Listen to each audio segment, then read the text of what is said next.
wherever you are in the world, good morning, good afternoon, good evening, good night. Welcome to Forest Green Rovers vs Bradford City pre-match chat here.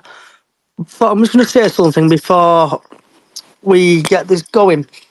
So on the podcast last week, the other day, sorry, we had someone basically come on and saying how stuff has been affecting the family. Well, people have been trolling the family, abusing the family and stuff like that. And other people, it's been happening to other people, just saying it's bang out of order. And if the shoe was on the other foot, you would probably not like it.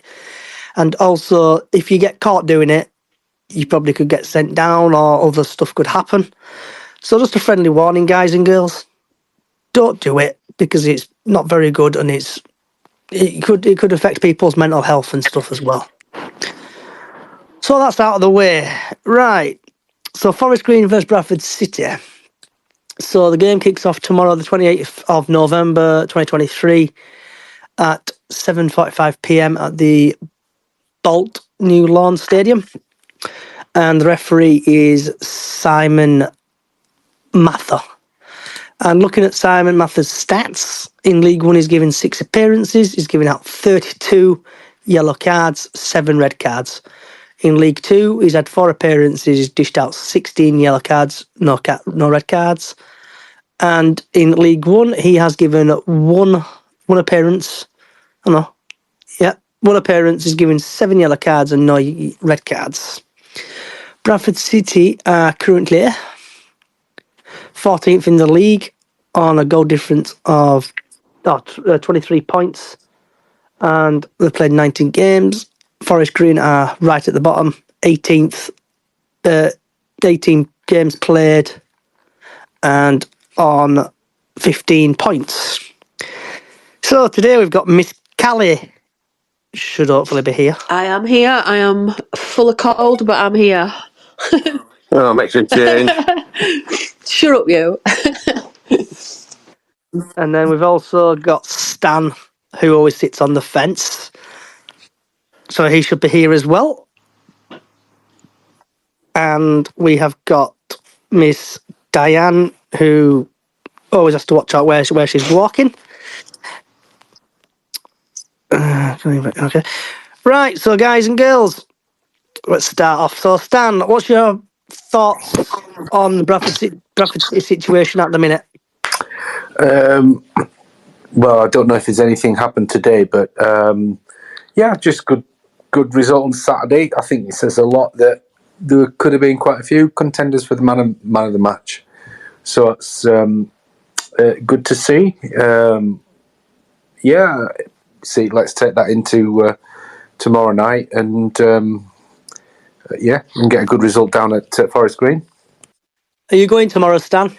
I was going to do, but I'm busy with work, so I've got stuff on, so I can't shift. So no, I'm not going. Short answer. I will be watching it on iFollow.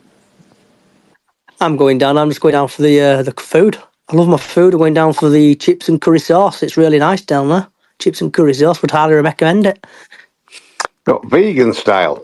Vegan style, mate. You can't go wrong with vegan stuff. Oh, yeah, you can. No, you can, Johnny. You really can. You don't knock it if you've not tried it before. It's lovely. I used to live with a vegan. I know. All right, fair dues. Right, Miss Callie, who's currently full of cold and hopefully not speaking like a Dalek. Oh, no, I just sound like I'm talking down my nose a bit. I've even rung in sick to work tonight. I'm not even well enough to go to work. Oh, have a word with yourself, woman. God, it's a bit of a cold. God.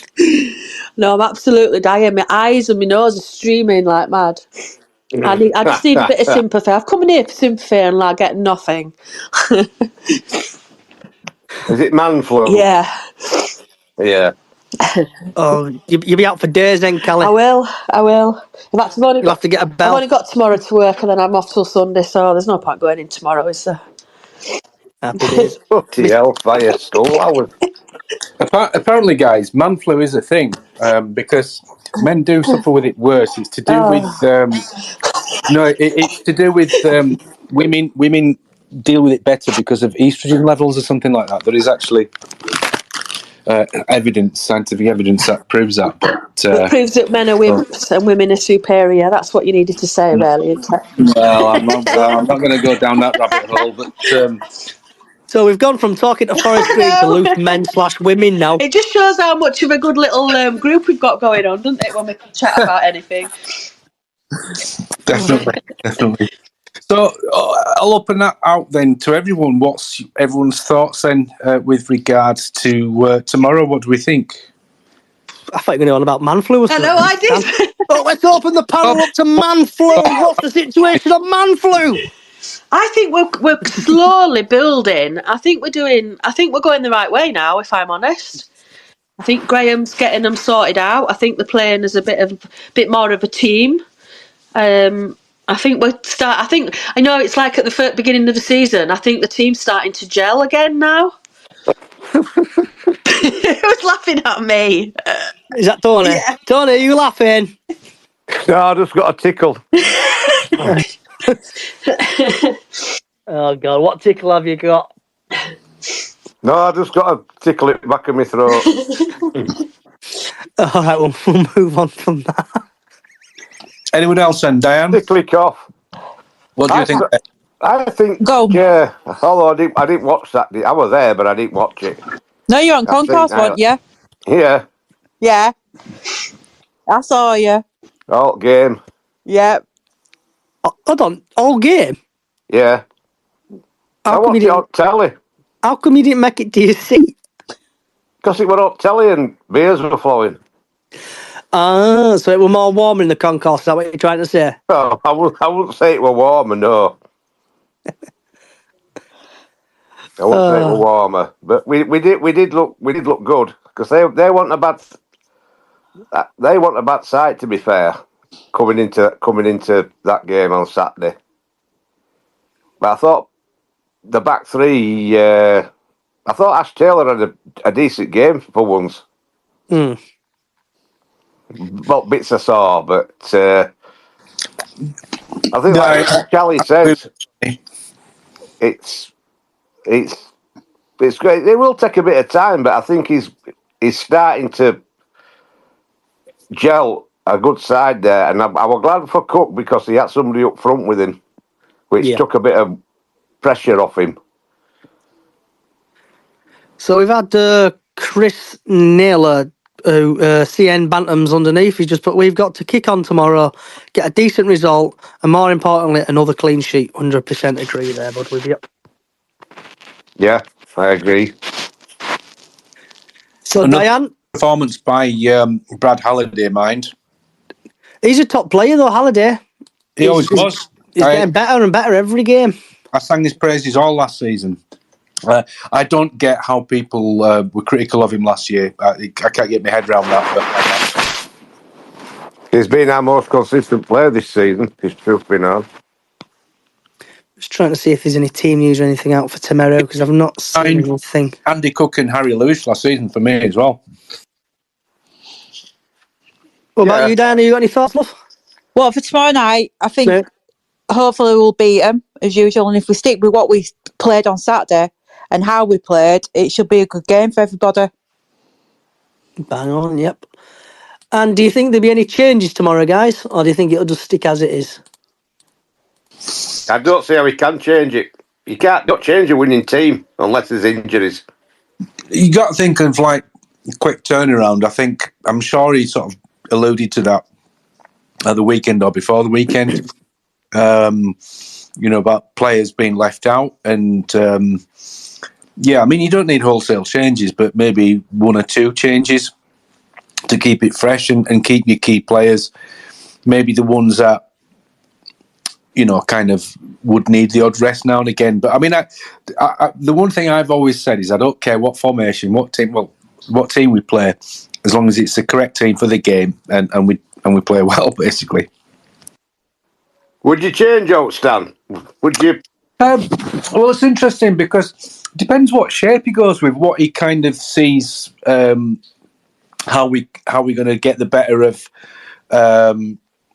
Forest Green, because obviously Bobby was left out and Bobby's been one of the best players as well this season, but you kind of like, well, okay, how do you fit him in to that sort of side, because obviously he's playing like a 3-5-2 rather than a 4-2-3-1. So with the wing backs going forward, Jamie's kind of like got that free role that him and Brad had a really good partnership on Saturday, but him, Brad, and Bobby have had like a good little sort of triangle going on for quite a few games. So you kind of it's who you'd leave out in that sense. But I would like to see the lad Tomkinson, because I think it's good to see Kelly like a left-footed defender on that side.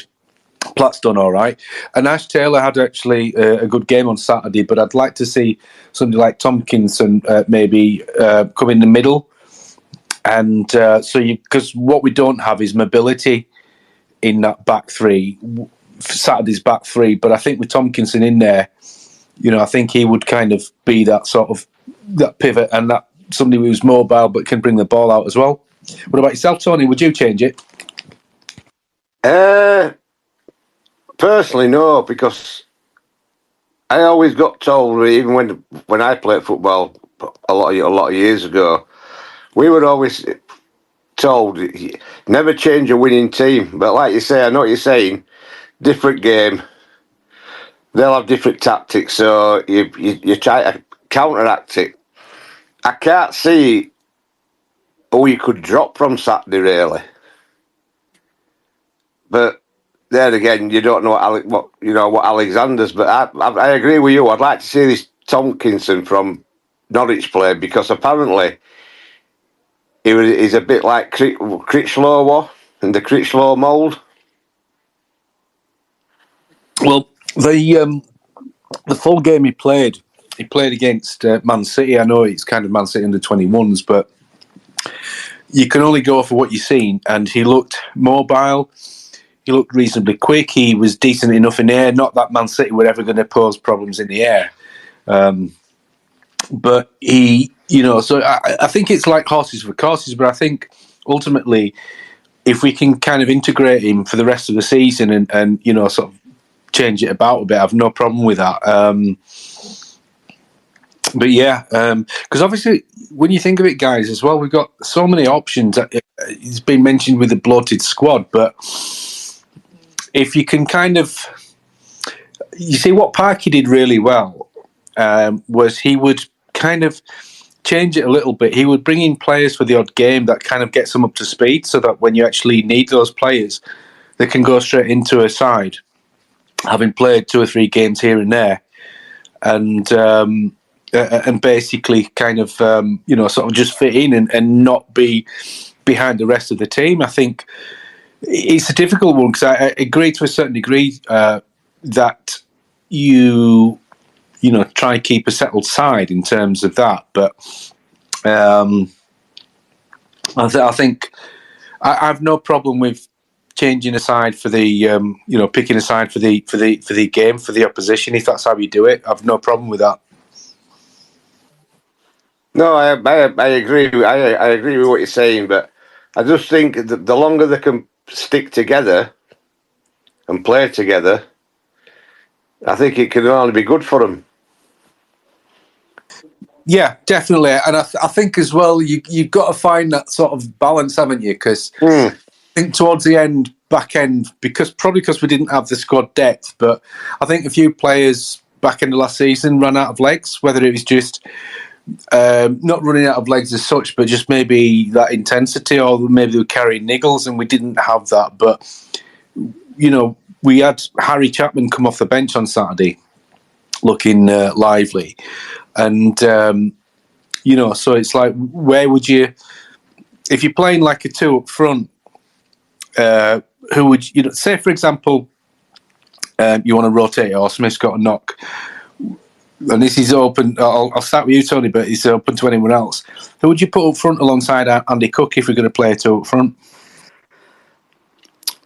I would probably say Smith, because Smith's doing pretty well at the minute. Oliver's coming back from injury. I would stick with Smith. He's playing well. He's scoring goals. Anyone other than Tyler Smith? Sorry, I meant. You couldn't play Oliver because him and Cook are identical players. They're both target men, so I don't think that would work. I mean, How many strikers have we actually got at the club? Where's my football app? There it is. Football. So on the pitch, men's first team player files. So striker-wise, midfielder strikers. We've got Andy Cook, Tyler Smith, Oliver, Bobby Poynton, Matt Derbyshire, and Adam Wilson. And, oh my lord, names what I can't pronounce. Af Connor and Tuluk. Oh, he's from West Brom, that right? Yes, he's disappeared into wilderness, hasn't he, Ryan Tulloch? Yeah, I think it goes on training stuff like that. If they do crap in training, they could do one crap ball and be like, "Yeah, you're not starting tomorrow." You just never know, do you? You know, changing all the time out there. I think though, what you were sort of mentioning, they were like forward players rather than strikers, or kind of like number 10s, or just like a second striker. Really, I'm talking. The question was regarding like if Tyler Smith, say, he's dropped to the bench or he's just got a knock or whatever. Who would you put up specifically in that position? Now, you've mentioned Oliver, which I agree. Obviously, you wouldn't put them two together, would you? But so from that, you know, you do have options, and you've got whoever, you know, who's in the building at the moment. You've got Chapman, Walker that could play in that role, Darbs, but Darbs obviously I don't think has got a 90 in him, really, has he? So no, yeah. So and as well, come January, what will you guys do to the squad? Because we will have Jake Young coming back. Hopefully, we'd have Ryan East coming back. We'd have Timmy coming back. It's a bit of a headache for Alexander. Do you think he's going to... Now, bearing in mind, I've said, well, I don't think it's that easy to get rid of people, but what do you think will happen, guys? I think we'll personally bring in a new goalkeeper, because looking at the team again, let me get it back on. Profiles, there is. So we've got Harry Lewis, Colin Doyle, and Heath Richardson, who's currently out on loan. And like we were saying last time, if Harry Lewis has a bit of a naff game, there's no one there to replace him apart from Colin Doyle. Colin Doyle's knocking on a bit now. I know he's there as player coach, but I would probably suggest go for a better backup. So bring a better backup into the club. And then, like, looking at the defence, I know Ash Taylor's played well. Sam Stubbs playing okay. Kelly's playing well. We've got, I think, I can't pronounce games again. I'll just call him Okie Koki. But I reckon he'll probably going back to Brentford if he's hurt himself and gone for surgery. So that'll be one less player there. Midfield. We've got not a bad midfield. Like when you say Ryan East comes back. And then obviously Kevin McDonald when he's 100% fit. I don't know what's actually happened to him, but he's disappeared a bit. And we've got quite a lot of strikers, but we need someone who can, like Matt Derbyshire, for example. I know he's knocking on a bit now, but has he even scored for Bradford yet, apart from pre-season? Not in this question. Not in this league. I don't think he has. No. So, how do you see things going in, guys? You know, with regards, what do you suppose Graham Alexander might do with regards to how the squad? I mean, let's say between now and January or mid-January, do you think he'll kind of try other players out in games? Because seemingly he's learning who he can and can't rely on at this stage through games rather than just training alone. What do you think? I agree with you on that, Stan. With training, like the training and stuff, and giving players game time. It's like when we were getting battered by Notts County the other day, and he took off Taylor and somebody else. Poynton. And then he brought on... Who did he bring on? Richardson and someone else he brought on. Good question. He moved Gillian further forward, didn't he? With Jamie Walker. He brought... I'm trying to think, did he bring Tyler Smith on? No, because he started, didn't he? So, oh gosh, for the life of me, I can't remember now the second half, but he changed the shape, didn't he, to what we've played. Yeah. Who did he bring on? So, looking on FootMod, he brought on Kieran Kelly and Matty Platt and Adam Wilson. So he then took off. Taylor and Richard. No, not Taylor. Taylor and Poynton came off. That's right. And then he brought on Kelly, Platt, and then he brought on Adam Wilson later on. So that strengthens the defence. And then if we go back to the game on Saturday's just gone against Declan Stanley, he had his back. Oh, he had a back three: Platt, Taylor, Kelly. Yeah, he played Halliday and as a wing back, didn't he? Yeah, Richardson wing back as well. Yeah. Smallwood, Walker, Smith, Cook, Gilead.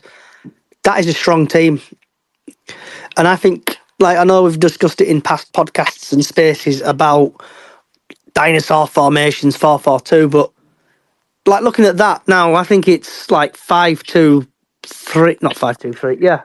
Yeah, 3-4-3 in it. He's played there, and he did well with subs as well, bringing subs on. So I think we're getting there slowly, game by game.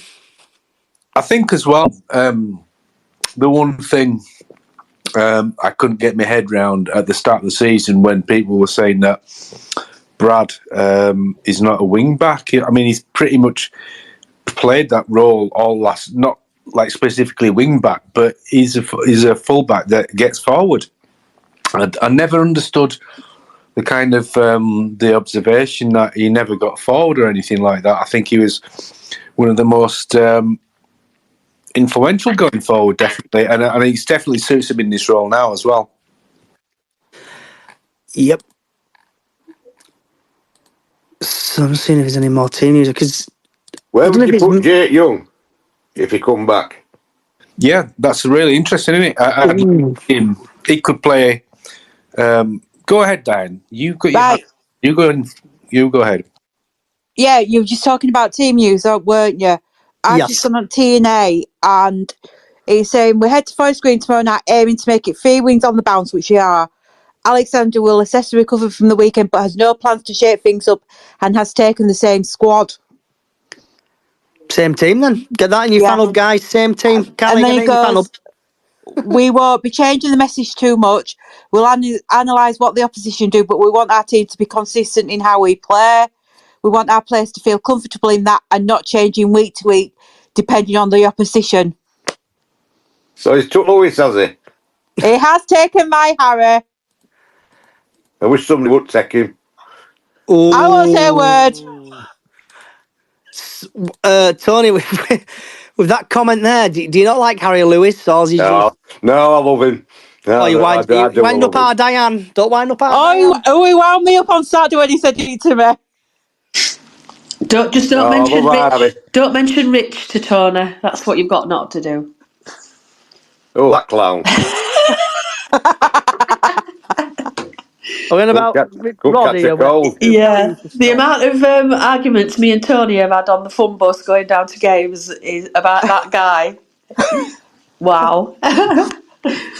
So, going back about loan players, Andy Tubbs-Taylor has sent us one saying, think GA could send all the loan players back to the clubs, to be honest, and bring in his players beside Young and East.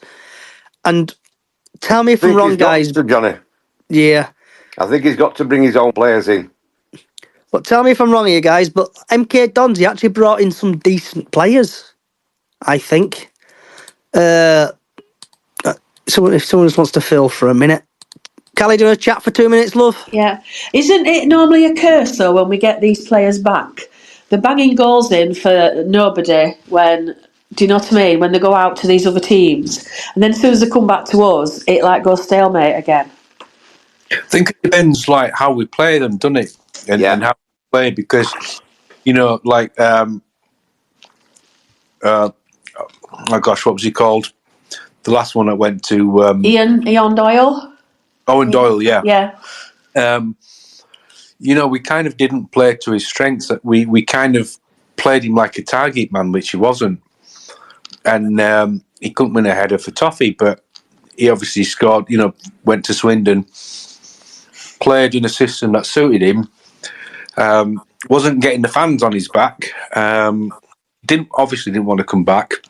A few weeks ago, I'm sure it was Liam Chu who basically said that he wants to come back. So, like I said before, his beef was never with the club or the fans, I guess. I think it was like a Hughes thing. So it's the expectation as well, isn't it? Obviously, yes. I'm sure Jake, I'm sure he's looking at what people are saying. They must do.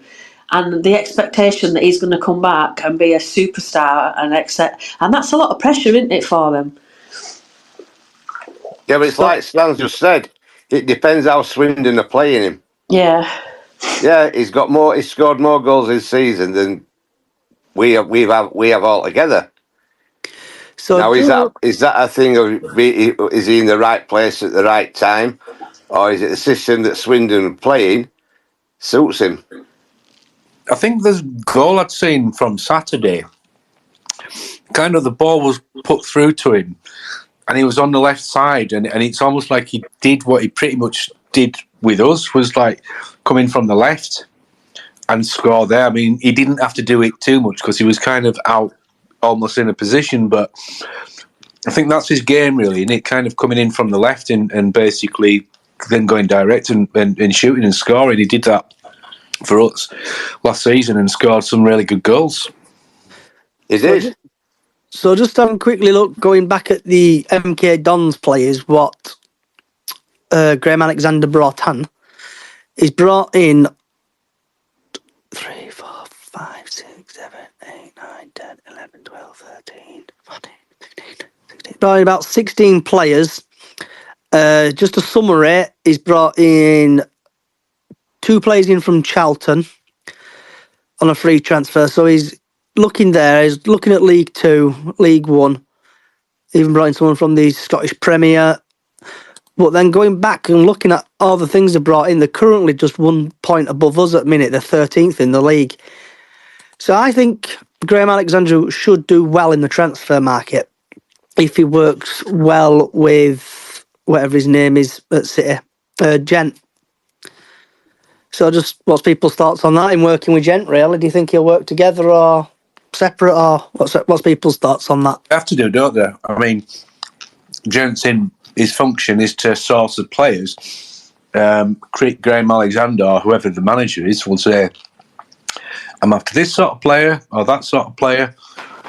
Maybe he'll have already somebody in mind and he'll kind of go out and find a player. That's probably how it works.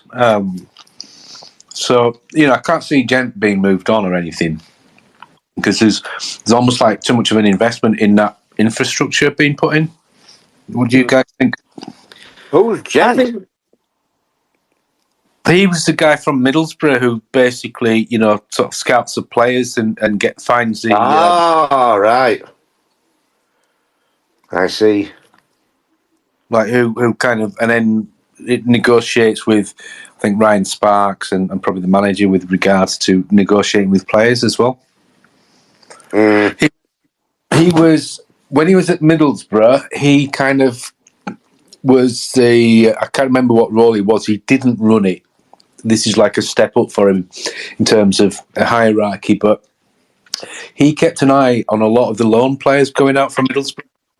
So apparently he has a lot of knowledge of this level and things like that. So that was what was being said at the time. So that's I can't see his role or it changing, because I think unless there's something really fundamentally wrong based on last season and bits of this season, most of the signings he's got right.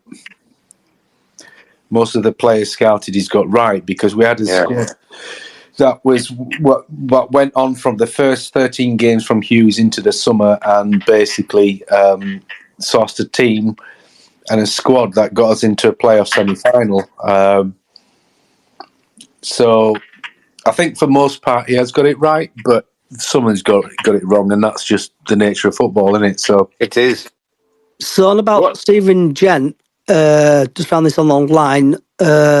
He was head of scouting operations at Middlesbrough, and now at Bradford he's head of recruitment.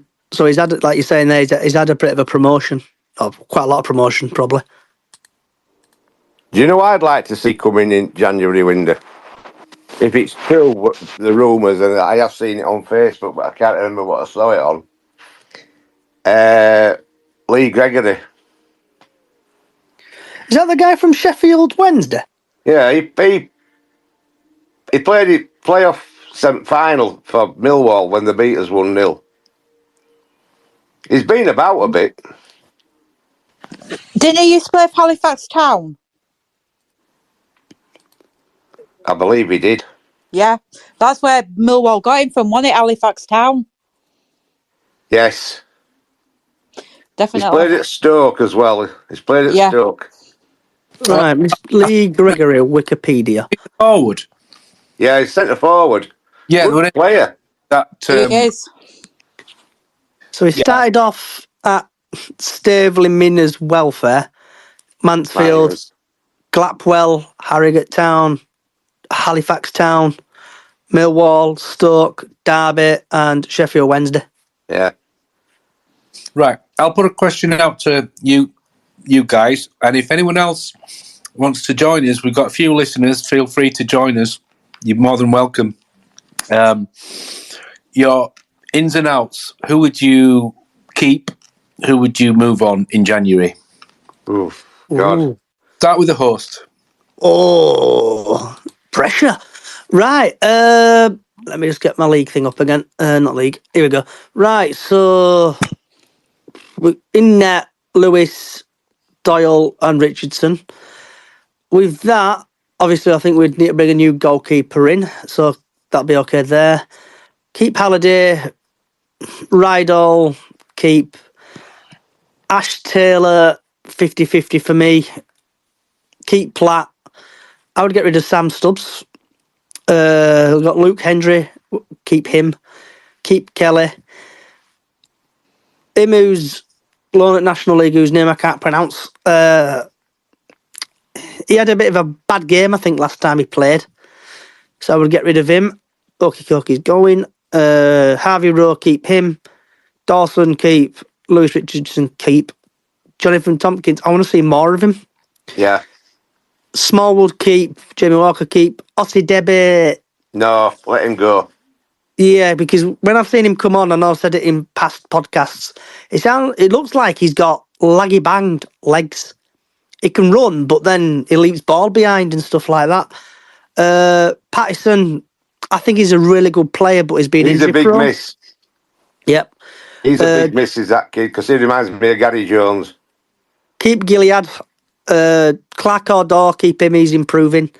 Definitely bring back Ryan East. Keep Chapman. Kevin McDonald. Go. I need to see more of him play before I decide on that one. Then we've got Freddie Jeffers. I just don't think he's really played. Keep Cookie. Keep Tyler Smith. Keep Oliver. Keep Poynton. And then we've got Dylan Nyombe. He's out on loan. I would keep him. Get rid of Matt Derbyshire. I don't think he's good enough. I know he's old. Jake Young, keep him. Adam Wilson, keep him. And then obviously I would get rid of Tolok and Afcon. Get rid of them two, and bring in a better striker. And that's it for me. I'd pretty much saying there, but then with all them players you're going to keep, it doesn't leave much manoeuvring to bring other players in, does it? We've got a good squad though. They just need to play well. They need time to gel and stuff like time to gel. I know it sounds like deja vu, but they're starting to play well, the team. It's just, I think we need to get rid of a couple of players, send the loan players back, and then that frees up slots. I would like to see Young and Cookie as a partnership, see what they can conjure up. Okay. Yeah, I'd agree with that. Very much agree with that. What about you, Stan? Who would you keep and get rid of? Okay, so in goal, obviously, no issues there. Defence, Brad, obviously. We've got Matty Platt, obviously, I'd keep him. It'd be a starter for me. I'd keep Taylor because he'll have some stinkers, but he'll have some good games along the way. And as much as dreadful as he was in a couple of the games, I want everybody that's wearing that claret and amber shirt to play well because by default you want them to play well, don't you? So I would keep Kelly. I'll keep Rides and Richards, obviously. There's only probably Paddy I'd let go. I'll bring back Ryan East. And there's not much. The only thing you can imagine is basically with regards to who he sees is going to get a game because that's still quite a big squad. And, you've got all these really good quality players. I mean, I think the centre of midfield, like with Ryan East, and, if Patterson and McDonald are fit, then it's just like we've actually got a bag of riches, we're spoilt for choice in terms of who you'd keep or, the options that you have. And that's a case of keeping players happy. And we are talking. You still there, Stan?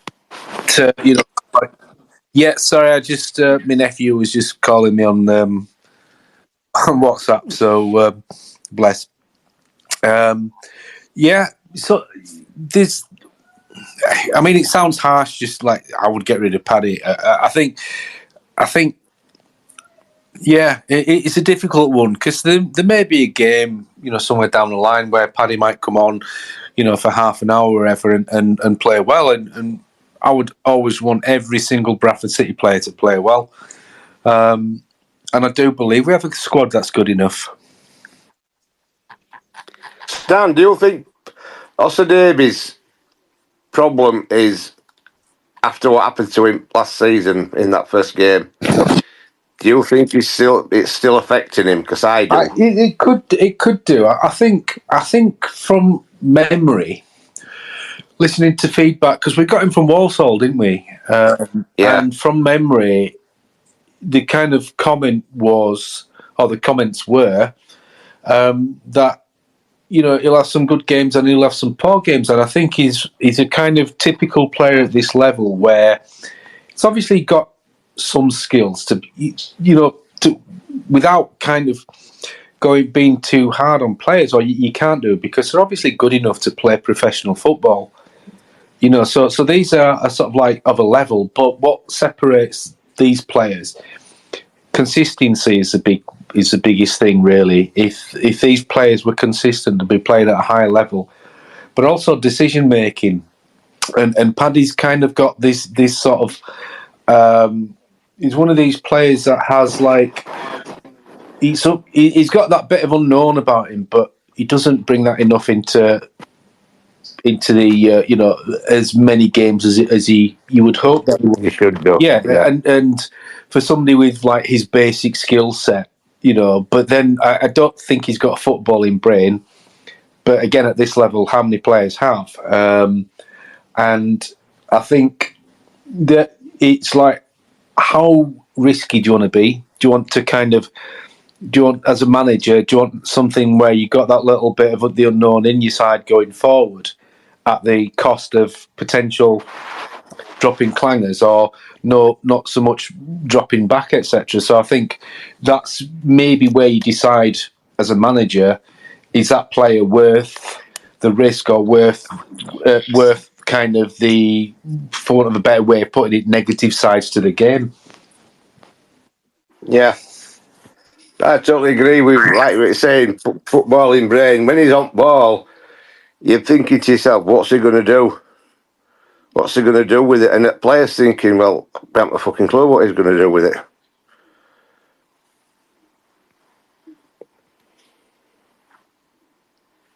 Where's everybody gone? Yep, still here. Just listening to you, bud. Tony, I was just messaging my nephew. That's fine. Have you got any thoughts on it, Dan, love? I'd obviously keep Harry. Oh, I'll keep Harry. Oh, yeah, keep Harry. Who's taking Ricky Harry there? Definitely keep Harry. I'd probably keep like everybody like you who've said, all the players. But I did hear that Luke Hendry did get injured against Hartlepool. But that's Well, been he's kept no quiet. great loss anyway. I know.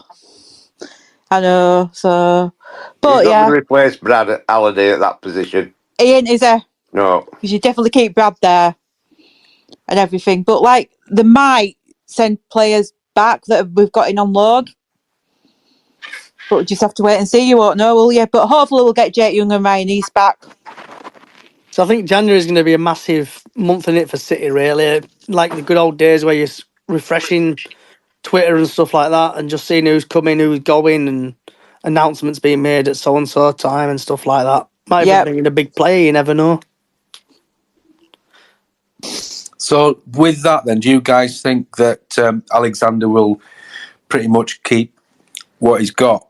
Or do you think he'll kind of want to sort of more or less straight away in the first window kind of moving things about? I mean, we don't know, do we? I mean, I've not followed I've not followed his career, so I've not, I don't know really. But, that's the thing, isn't it? Is he going to stick with the squad and see how it goes? Or is he going to kind of then start to just slowly bring in a few players and maybe let players that he doesn't see fitting into his mould? What do you think? Have you got any thoughts on it? Sorry. I think what you've got to remember is he hasn't had. It's only been how many games has he had now? 3. So is he going to have long enough to look at each and every individual and think, yeah, there's a place here for you, or I'm sorry, I'm going to have to go out and get somebody better? Do you think he's going to have long enough by the time January comes round to? I can't think what word. I know what word I'm looking for. Kind of like assess. I can't think of it. What? Shit. To ascertain. Basically, do you think he'll have enough time to weigh the squad up and decide who he wants to keep, and does he want to let anybody go, and who he wants to bring in? So I think he said in the press conference about the team is too big. It is. Yep. And Jamie, have you got any thoughts on this? Sorry, I know you've been patiently waiting there. Yeah, I think he will have. I think most good managers, they will know within 2 weeks which players are going to be in their style, or which players are going to be looking at the way that they want to play football. I think any manager will know that within a couple of weeks. So he will have seen players already, Alexander. I'm sure that he's already thinking, get rid of them in January. He will have seen those players. But I think one player that's not been mentioned, from what I've heard, has been Patterson. Because for me, at the start of the season, he was our highlight. He was one of our highlighted players. I actually thought he was going to be our leading goal scorer, but he seems to be injured. But from what I've heard, the club haven't actually said what's wrong with him. So I don't know. Maybe Alexander could be asked a question in terms of, when is Patterson due to be reintegrated into the squad? When's his injury supposed to be cleared up by? But I think, in my opinion, all the loan players will be sent back. Because I don't think any of the loan players we signed at start of season have actually done anything to strengthen the squad. Yeah, 100% agree with you there. Because they've not really set anything going, have the forward, the players. It's like when we had Banks and Wright, we're like, oh wow, yeah, what can Banks and Wright do? And they're tearing up defences and stuff and petrifying people. But these loan players, they've not really gone wow after they've Panic buys, that's what, panic loans, that's what they were. Panic loans. Tulloch's been the closest, though. He's like I said before, Patterson has been a big miss. Yeah. Yeah. Without a doubt.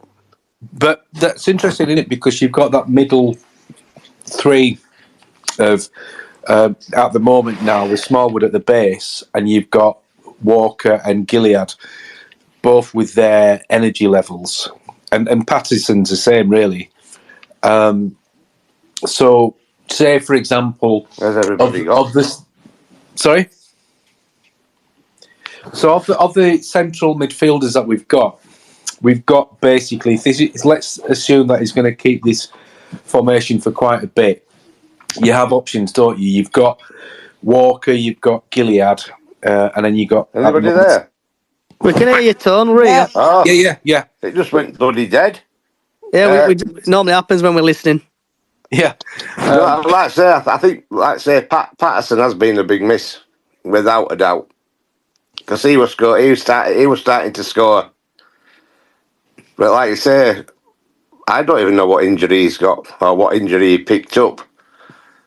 But I thought he would have been back by now.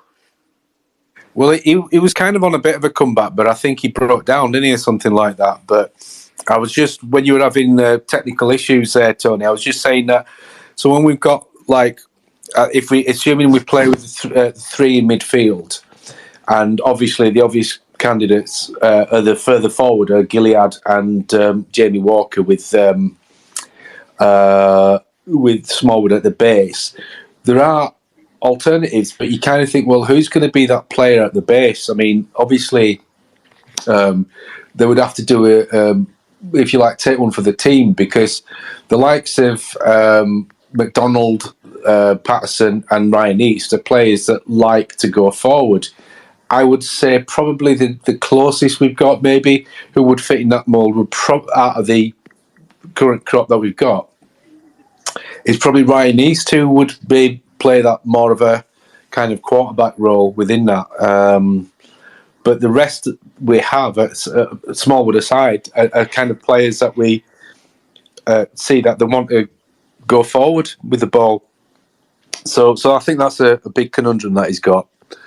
And I think that's where we've got the abundance of riches there, really, aren't we, in terms of the quality, because you've seen Walker get a few goals now. You've seen Gilead, being up there, and then obviously Patterson was scoring goals as well earlier on in the season. So I think it is kind of like, I think, talking about it, he may just keep Ryan East on loan to the end of the season. You don't know, do you? Because you might think, well, I've got enough in that middle. It all depends on how McDonald and Patterson are with their injuries. Yep. Has anyone else got anyone else got anything they want to say about the game or transfer activity they would like to see?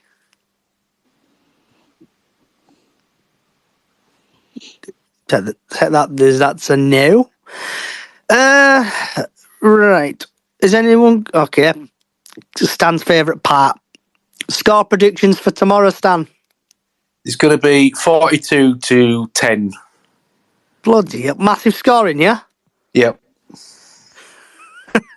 You've been watching NFL again? Yeah, well, I think we're just doing it out of habit now, but yeah, on the fence.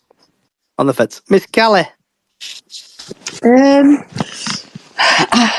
The last Forest Green game I went to was the one that Andy Cook was run like the whole pitch. Do you remember? Yeah.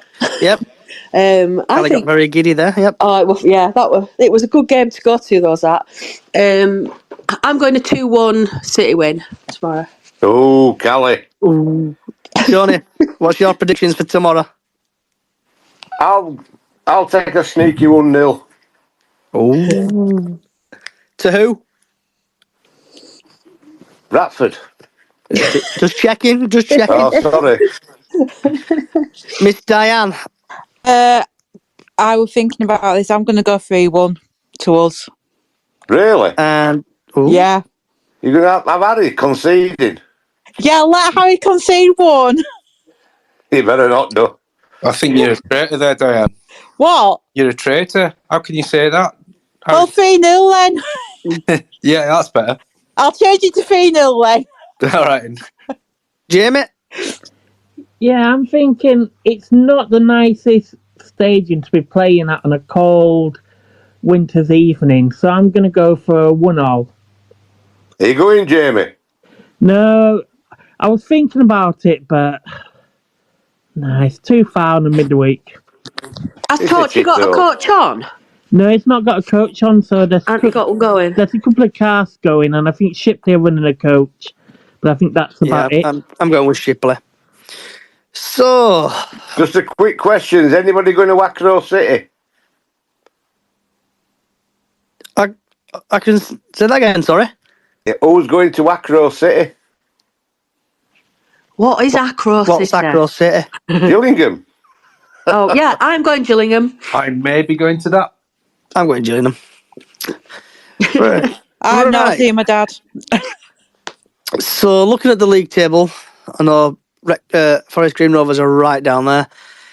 And normally, what does normally happen, Callie, when we normally play bottom of the league? We normally lose 3-0. We normally get 3-0 or we lose. So I'm going to be the one who puts the downer on everybody's day. I think we're going to lose 1-0 against Forest Green Rovers tomorrow. And Interesting. we always lose, Tony, against bottom of the league, bud. Well, we get got to battered. change.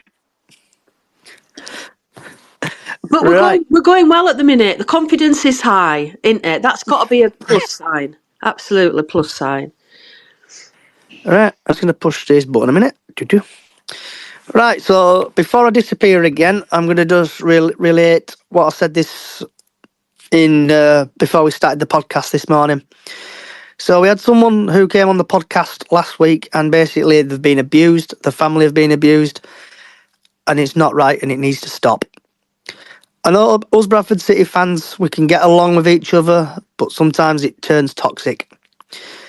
So if anyone's listening to this podcast and you are trolling people or bullying people or picking on people, it needs to stop because you can get yourself in trouble if you get caught. There's a lot of keyboard warriors about. I've even been it when I said something stupid at the fan forum. It plays on people's mental health and it can make people poorly and stuff like that. So it needs to stop.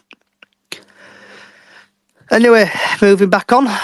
Everyone, thank you for joining from Stan, Callie, Tony, Diane and Jamie.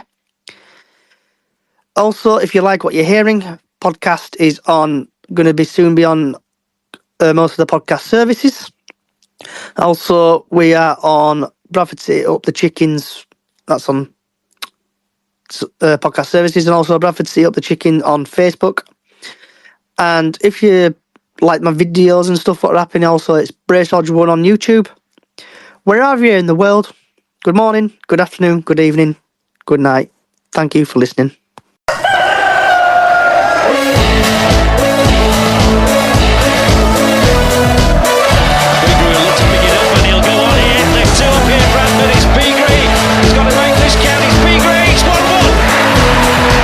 You'll see a somersault